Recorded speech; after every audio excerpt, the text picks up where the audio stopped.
Animateur socio-éducatif au niveau du CCA de Sédhiou, animateur communautaire de l'ONG RAES dans le cadre du projet SANSAS.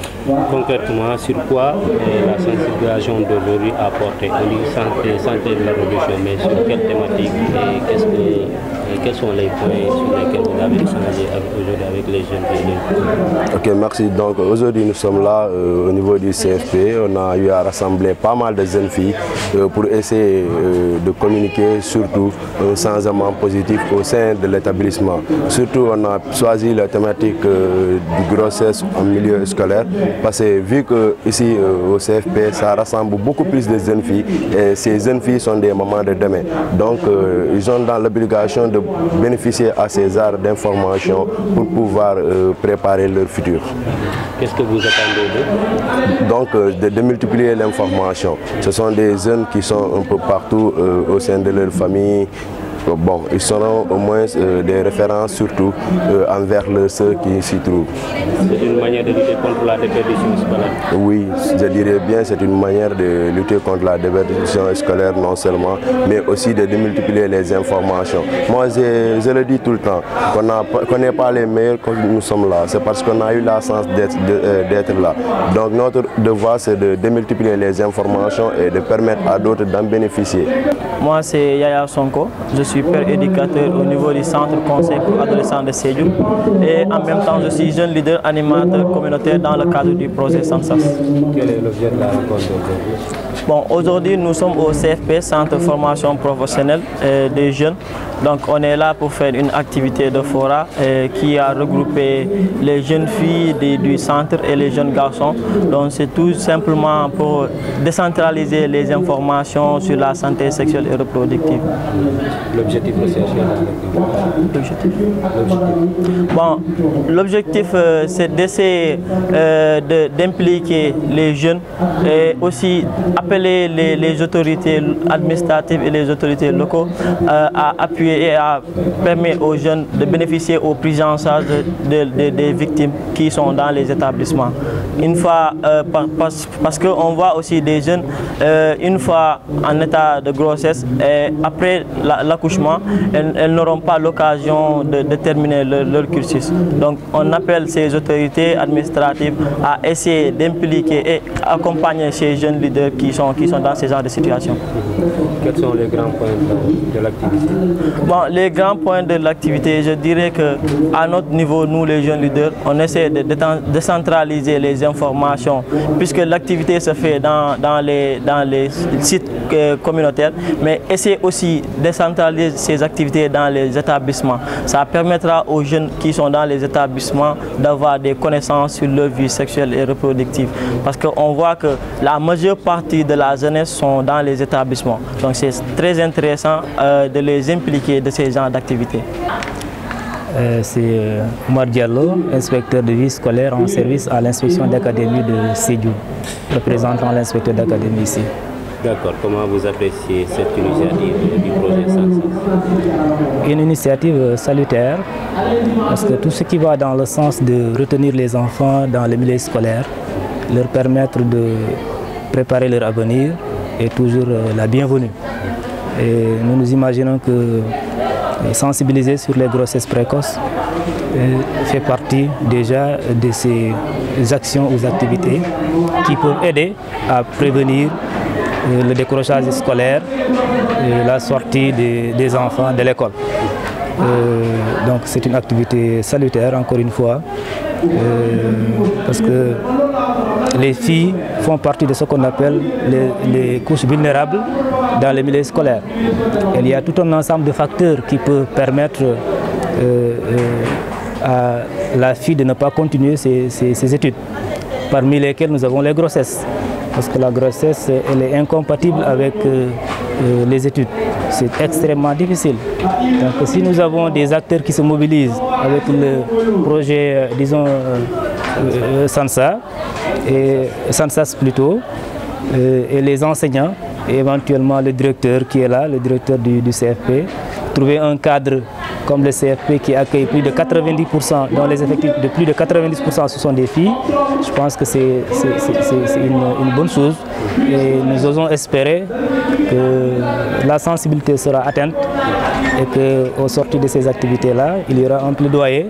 Éventuellement, on vient d'entendre les jeunes leaders, le plaidoyer des jeunes leaders. Cela prouve à suffisance que quand on met le cadre, les enfants ou les jeunes, ils peuvent porter le plaidoyer qu'il faut en ce qui concerne leur propre situation. Surtout par rapport à la prise en charge de ces victimes. Surtout par rapport à la prise en charge des victimes. Oui, pour la prise en charge des victimes, déjà au niveau scolaire, il y a des dispositions réglementaires qui existent, qui permettent de retenir l'enfant et la fille qui est en état de grossesse. Auparavant, c'était une exclusion automatique, mais ça a évolué. En 2007, il y a eu une circulaire. En 2023, il y a eu un arrêté qui est sorti, qui permet de donner à la fille la chance de continuer les études tant que son organisme lui permet de le faire. Mais l'idéal, c'est de ne pas arriver à ce stade-là. L'idéal, c'est de faire une prévention pour que la fille puisse étudier correctement sans qu'il y ait une grossesse qui va interrompre ses études. Et au-delà, nous avons des services tels que le CAOSP qui est là, le Centre académique d'orientation scolaire et professionnelle qui accompagne les jeunes dans le cadre de l'accompagnement psychologique. Et il y a aussi au niveau de l'inspection d'académie des inspecteurs de vie scolaire qui se chargent aussi de l'accompagnement aux besoins. Et à l'interne aussi, au sein des établissements, il y a des organismes ou des organes qui sont habilités aussi à la faire, tels que l'OBDS, l'Observatoire à la vulnérabilité, à la déperdition scolaire, qui sont mis en place au sein des écoles pour détecter ces genres de cas et pour toute autre situation de vulnérabilité et accompagner aussi les jeunes, que ce soit garçons ou filles, qui se trouveraient en situation qui pourrait l'amener à quitter l'école. Il y a des organes qui sont au sein de l'école qui le font. Il y a le CAOSP, il y a l'inspection d'académie. Donc bref, il y a aussi les partenaires, il y a les organismes, il y a les ONG, et avec RAIS et le projet SANSAS. Et d'autres aussi qui interviennent, dans le domaine. D'accord. À mi-parcours, actuellement, comment est l'ampleur des grossesses précoces? Disons que c'est une réalité. C'est une réalité dans le milieu scolaire. C'est vrai qu'on n'a pas peut-être les chiffres, les données statistiques, mais ne serait-ce qu'en se promenant dans les établissements ou en échangeant avec les chefs d'établissement, on ne reste pas parfois un mois sans qu'on nous signale dans tel établissement il y a un cas pareil qui est là signalé, soit c'est à 6 mois de grossesse ou bien à 2 mois ou à 7 mois. C'est des cas quand même qui existent, mais avec les services de l'inspection d'académie et les partenaires, on essaie de protéger l'enfant pour lui permettre aussi bien de garder sa santé et de continuer aussi ses études. Moi c'est Doubalé Siengo, directeur du CFP de Sédhiou. Voilà, le projet SANSAS avec RAIS sont venus ici pour sensibiliser les jeunes filles sur les grossesses précoces en milieu scolaire. En tant que principal de cet établissement, comment vous appréciez cette initiative? Nous apprécions bien cette initiative, d'autant plus qu'ici au CFP, nous accueillons presque 97% de jeunes filles. Donc c'est un centre constitué majoritairement de jeunes filles. Donc ces genres d'initiatives, nous les accueillons à bras ouverts parce que nous aident à accomplir notre mission qui est de former et de protéger les jeunes filles ici. Par rapport aujourd'hui à la thématique qu'on a abordée, est-ce que déjà, vous, au sein de l'établissement, vous avez souvent mené ces genres d'activités de sensibilisation ici? Bon, nous avons ici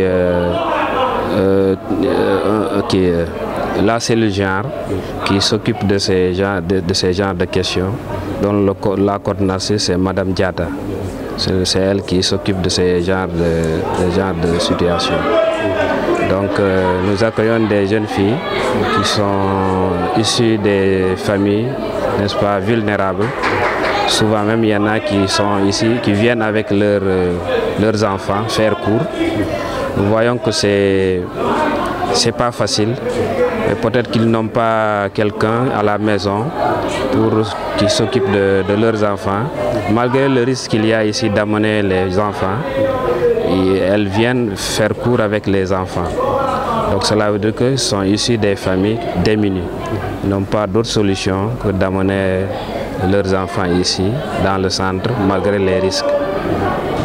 Par rapport à cette question, vous avez un plaidoyer ici, ne serait-ce que dans le cadre des grossesses, de la prévention des grossesses. Mais s'il y a grossesse, comment accompagner ces jeunes filles-là pour qu'elles ne pas mourir?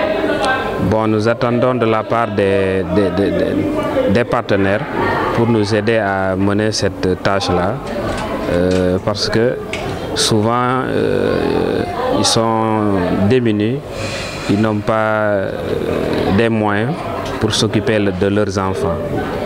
Donc si on a des partenaires qui viennent pour nous aider à trouver la solution, qui vont permettre à ces jeunes filles victimes de ces situations-là de pouvoir venir faire cours ici sans problème, sans risque, sans risque, n'est-ce pas, dans les accidents. Vous savez, ici avec des travaux pratiques, il y a des machines, il y a des gaz. Donc malgré ces risques-là, ils viennent. Si on a des partenaires qui peuvent nous aider à solutionner, trouver des solutions par rapport à ça, vraiment nous sommes preneurs. Je suis Madame Diata, formatrice au CFP de Sédhiou. Je suis aussi la coordonnatrice PRT du club EVF. Vous avez la visite du projet SANSAS en compagnie avec RICE pour sensibiliser les jeunes filles sur les grossesses en milieu scolaire. Aujourd'hui, comment cette sensibilisation peut vous faciliter votre travail de formateur ou bien de formatrice? Donc, pour cette question, je pense que le projet SAMSAS, avec cette activité de sensibilisation qu'ils sont venus, faire ici au CFP, je pense que ça va nous aider très bien dans le déroulement de nos activités. Parce que comme l'a dit, nous sommes un centre à majorité filles ici au centre. Et donc la plupart de ces filles-là, soit c'est des filles mariées, ou bien c'est des filles qui ne sont pas mariées, mais qui ont peut-être eu la malchance de tomber enceinte et qui viennent ici et ils sont là avec leurs enfants. Donc ces filles-là, si on les sensibilise, elles seront le relais. Non seulement ici à l'école par rapport à leurs camarades, mais aussi dans leur quartier et aussi dans la région de Sédhiou pour que peut-être que ce fléau, qu'on puisse lutter contre ce fléau. Le principal l'a dit, souvent elles arrivent avec leurs enfants. Comment vous travaillez dans cette commission avec ces familles-là? Souvent quand l'enfant pleure, comment ça se passe? Donc c'est un peu compliqué parce que comme l'a dit le directeur, donc ici c'est un centre, nous avons des appareils avec lesquels nous travaillons. Si nous prenons par exemple la cuisine, il y a des cuisinières qui sont là-bas, peut-être 10 à 15 cuisinières qui s'allument. Donc les filles là, elles viennent, on ne peut pas les renvoyer parce qu'elles ont des enfants. On les laisse faire le cours, mais quand tu entres dans la salle, des fois tu les vois, leurs enfants sur le dos. Si par exemple si un gaz prend feu là-bas, comment est-ce que nous allons faire? Donc c'est des risques que nous prenons, mais on ne peut pas aussi les renvoyer pour qu'ils puissent rester à la maison. On est obligé de faire avec, même si on sait que peut-être que c'est des risques. Par rapport à cette situation, quel est l'appel que vous allez lancer aux partenaires? Aujourd'hui, il vous faut quoi exactement pour ne serait-ce que permettre à ces femmes-là, ou bien à ces jeunes filles d'étudier et que les enfants soient dans de très bonnes conditions? Donc là, si c'est un appel qu'on doit lancer peut-être aux partenaires, c'est juste si on pouvait avoir peut-être, comme nous sommes, comme je l'ai dit, nous sommes un centre, on ne peut pas renvoyer ces jeunes-là qui ont des enfants, et parce qu'il y a ceux qui ont des maris et qui ont aussi leurs enfants, qui viennent ici avec leurs enfants. Donc si on pouvait avoir peut-être un crèche, là où on pouvait mettre les enfants, si elles viennent, elles pourront mettre là-bas leurs enfants, à la descente, elles peuvent récupérer leurs enfants. Peut-être ça pourrait aider la situation, ça pourrait régler la situation. C'est Bourama Mangal, coordinateur régional des clubs EVF de la région de Sédhiou. Quelle est la nature de la collaboration entre le club EVF et le projet SANSAS? Le projet SANSAS avec l'ONG RICE et Equipoc, pour accéder au niveau des établissements. Ces ONG, à savoir RICE et Equipoc, aujourd'hui les questions pour les activités de Equipoc au niveau des établissements. Alors, Equipoc, pour accéder aux établissements, passe par les clubs ouverts. C'est ça notre présence aujourd'hui ici. Pour leur faciliter la tâche au niveau des établissements, comme je suis le coordinateur régional des clubs ouverts, à chaque établissement, nous avons des représentants, à savoir les PRT. Alors, les PRT ont mis en place des clubs ouverts où se trouvent des LEA. Ce sont les PRT et les LEA qui déroulent les activités. Nous avons sollicité ce centre pour dérouler les activités de Equipoc. Un mot au projet Sansas RISE. Projet Sansas RISE et Equipoc, le projet quand même appuie RISE et Equipoc pour que nous puissions dérouler nos activités facilement au niveau des établissements. Ils forment des PRT, ils forment des LEA qui sont bien outillés dans le cadre de la sensibilisation en général, la santé de la reproduction.